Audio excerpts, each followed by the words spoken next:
Bien, buenas noches a todos. Vamos a dar un nuevo ejemplo de espacios métricos. Ya, entonces vamos a poner por aquí ejemplo número 2. Ejemplo número 2. En el ejemplo número 2, y para poder nosotros construir espacios métricos, ya, basta simplemente con considerar un subespacio. ¿Ok? Basta con considerar un subespacio. Entonces, si nosotros afirmamos ya que tenemos un espacio métrico M, D, como M como conjunto y D como métrica, todo subconjunto, todo subconjunto, todo subconjunto con S contenido en M puede ser considerado de modo natural como un espacio métrico. Ya solamente bastaría con restringir la función de al producto cartesiano S por S entre los elementos de S, claro está. ¿Ok? Ahora, esto es una idea muy interesante porque esto nos va a permitir obtener una gran variedad de ejemplos de espacios métricos. ¿Ok? Repito, para poder nosotros construir un subespacio, en primer lugar debemos de definir un espacio métrico, con M como conjunto y D como métrica. El S es un conjunto dentro de otro, ¿no? Ahora, si yo a S lo quiero dotar de un espacio métrico, solamente debería de restringir la función D hacia el producto cartesiano S por S. ¿Sí? Bien, vamos con ejemplos. Ya, vamos con ejemplos. El primer ejemplo que nosotros podemos considerar vendría a ser el círculo, ya, el círculo dentro, el círculo dentro del plano R2. ¿Sí? El círculo dentro del plano R2. Bueno, aquí nosotros para poder definir un subespacio de espacio métrico, primero deberíamos de identificar quién es el conjunto M, quién es el conjunto S, ya dotarle de una métrica y a partir de ello construir el subespacio métrico. ¿Ya? No es muy difícil darse cuenta que el M, ya, no es muy difícil darse cuenta que el M, que es nuestro conjunto, sería el R2, ¿ya? Sería el R2.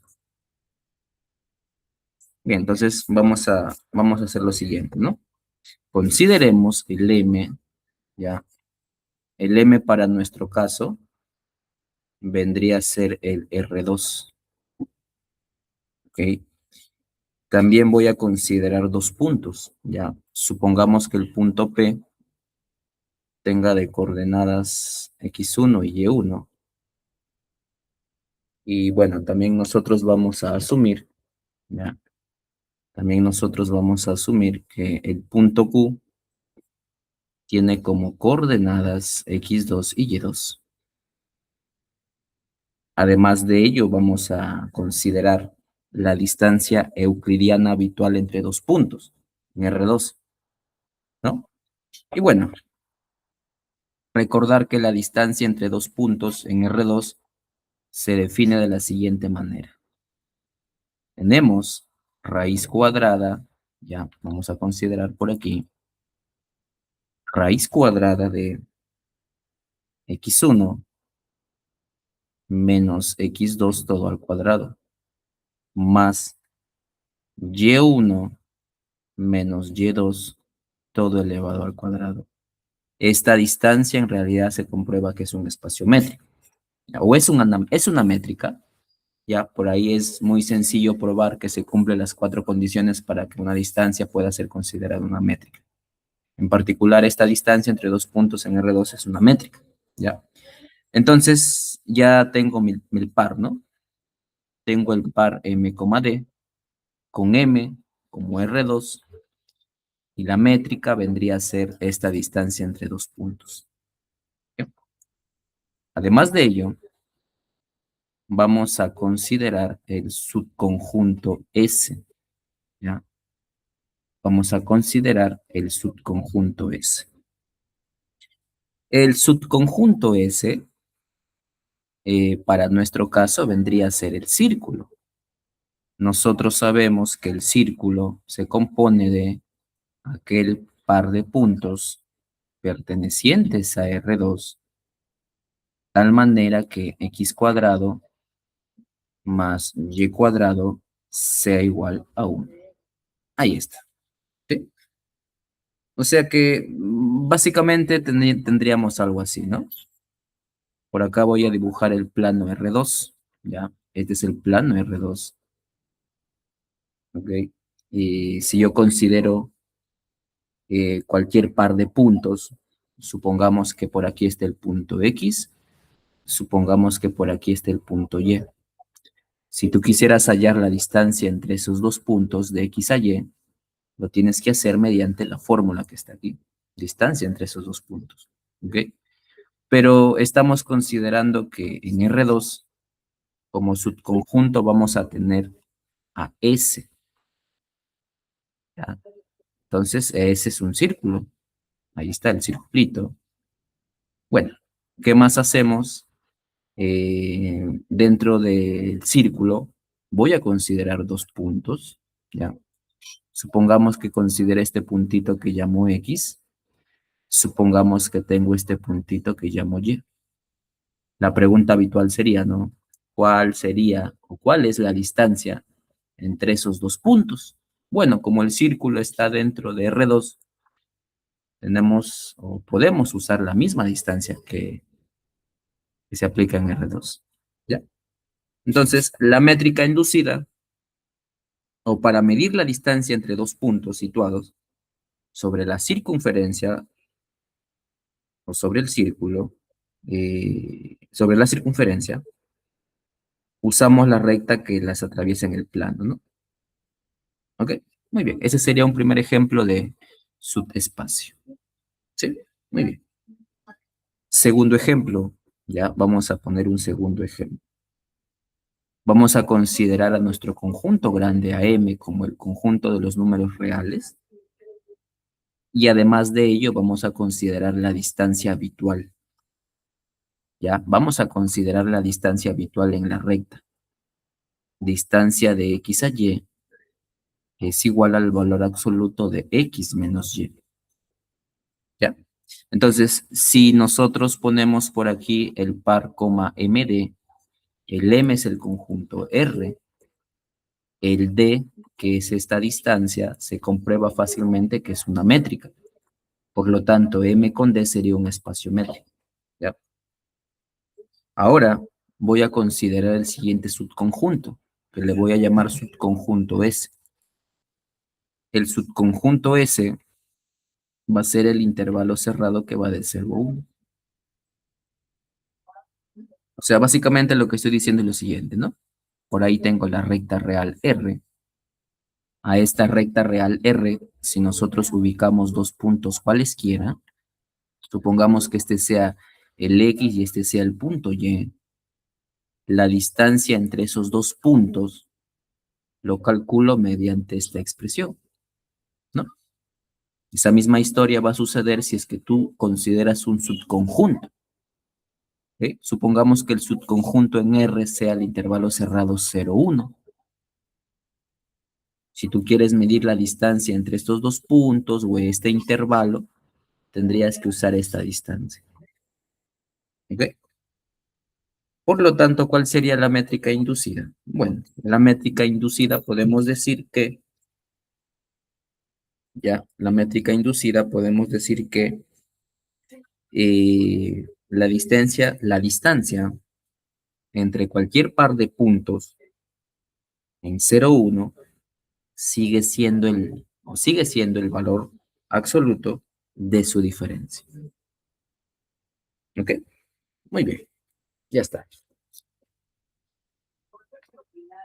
Profe, ¿y cómo usted probaría, cómo usted probaría que esta distancia es una métrica? Bueno, lo vamos a hacer en el siguiente ejemplo, ¿ya? El de acá vendría a ser el ejemplo 2 y el de acá vendría a ser el ejemplo número 3. Ahí está. Muy bien. El siguiente ejemplo, en el siguiente ejemplo, vamos a considerar al conjunto M como el conjunto de los números reales. Y además de ello, vamos también a considerar que para cualquier par de puntos X y Y perteneciente al conjunto de los números reales, voy a considerar la siguiente distancia. Distancia de X a Y es igual a X menos Y en valor absoluto. Entonces, el M con el conjunto R, como el conjunto R con esta métrica, es un espacio métrico. Ya, repito, el M como conjunto de los números reales con esta métrica, en particular, esto es un espacio métrico. Ya, vamos con la demostración. ¿Sí? Voy a poner por aquí demostración. ¿Ya? ¿Qué es lo que quiero llegar? Bueno, lo que quiero llegar es que M igual al conjunto de los números reales con esta distancia, con esta métrica, en particular, es un espacio métrico, ¿ya? Es un espacio métrico, ¿ya? Es un espacio métrico. A ver, sea, ya vamos a poner así, sea la distancia de X a Y igual al valor absoluto de X menos Y para todo X y Y perteneciente al conjunto de los números reales. ¿Ya? Y así como nosotros habíamos visto, y a ver, debemos de probar por ahí ciertas condiciones, ¿no? Bien. La primera condición que nosotros veíamos es que debo de asegurarme que la distancia de X a X sea igual a 0. Bueno, y esto es fácil de probar, ¿no? Porque si nosotros hacemos o ponemos haciendo X igual a Y, ya vamos a suponer que los puntos son iguales, usando la distancia de X a Y. A ver, en primer lugar, nuestra distancia de X a Y, por definición, es el valor absoluto de X menos Y. Pero nosotros estamos asumiendo que X es igual a Y. Y bueno, X menos X es 0, valor absoluto de 0 es 0. Por tanto, si miramos extremos, la distancia de X a Y es igual a 0. No, la distancia de X a Y es igual a 0. Pero un momentito, estamos suponiendo que X es igual a Y. ¿Sí o no? Entonces, distancia de X a X es igual a 0. Justo a lo que querías probar. ¿Sí? Muy bien. Vamos a probar el D2. ¿Ya? El D2, ¿qué decía? El D2 decía, ¿no? Si X es distinto de Y, deberíamos de probar que la distancia de X a Y es mayor que 0. Bueno, ¿cómo probamos eso? Bueno, si nosotros asumimos que X es distinto de Y, En particular, la diferencia de esos dos valores, su diferencia, debe de ser distinto de cero. ¿Sí o no? ¿Ok? Repito, si yo asumo que tengo dos puntos que son distintos entre sí, entonces su diferencia debe de ser distinto de cero. ¿Ya? Ah, pero si dos puntitos o su diferencia de dos puntos son diferentes de cero, en particular, nosotros recordamos que siempre el valor absoluto de una expresión es mayor que cero. ¿A qué conclusión quiero llegar? Que la distancia de x a y, como está definido, que es el valor absoluto de x menos y, debe de ser mayor que cero. ¿Ok? Repito, estoy asumiendo que tengo dos puntos distintos entre sí. Su diferencia obviamente es distinto de cero. Pero sabemos por propiedades de valor absoluto que el valor absoluto siempre es en particular, el valor absoluto es mayor que cero. Puede ser cero, ¿no? Pero en particular es mayor que cero.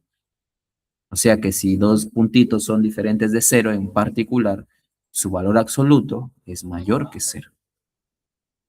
Y con esto estaría probando el D2. ¿Ok? Muy bien. Vamos a probar ahora el D3. ¿Sí? Bien. Ponemos por aquí. D3.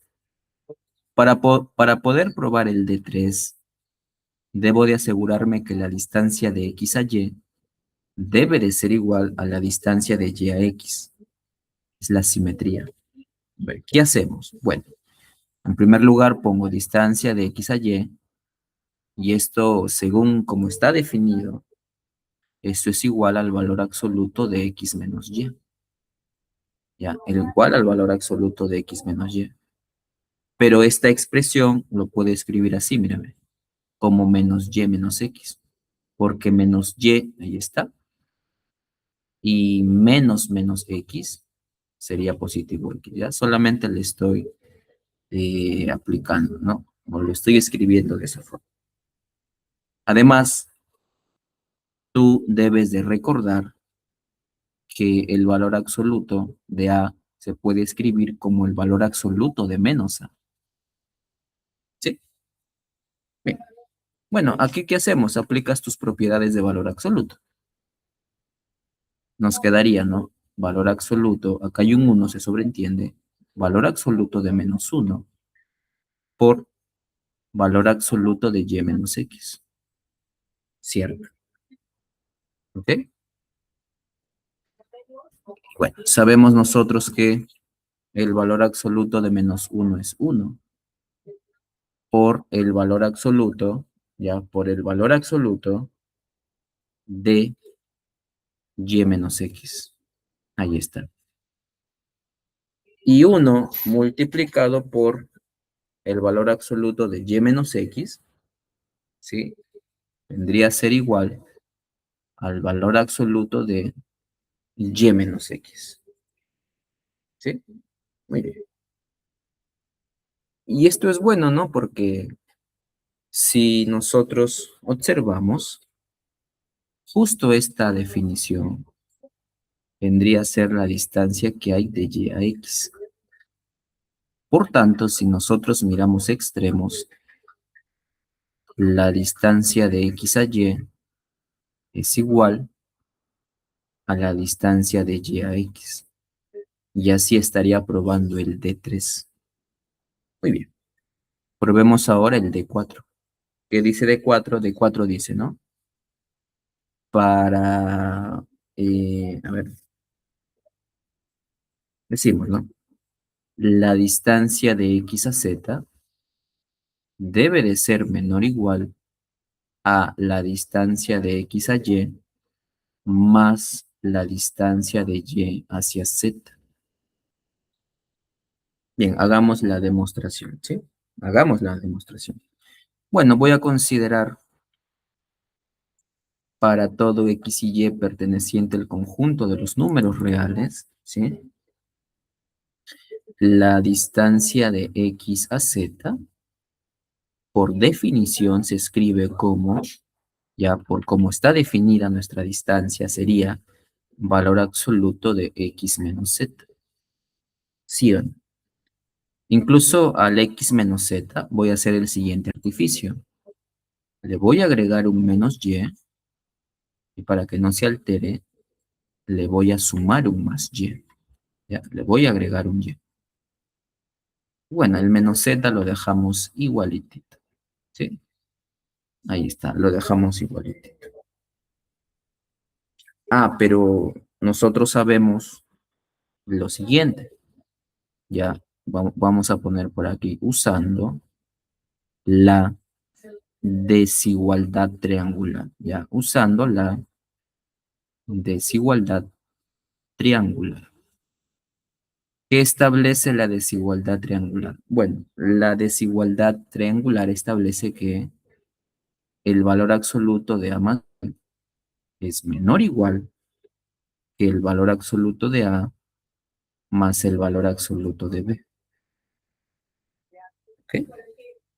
O sea que si nosotros, por ejemplo, esta cantidad lo ponemos por aquí, miren, valor absoluto de x menos y más y menos z, todo en valor absoluto. Supongamos que esto es A, supongamos que esto es B.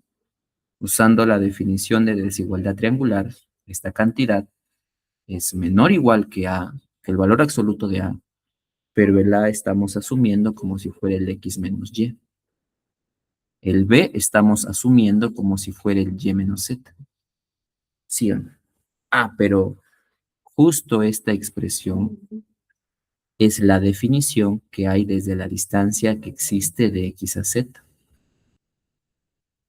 Justo esta expresión resulta ser la distancia de x a y.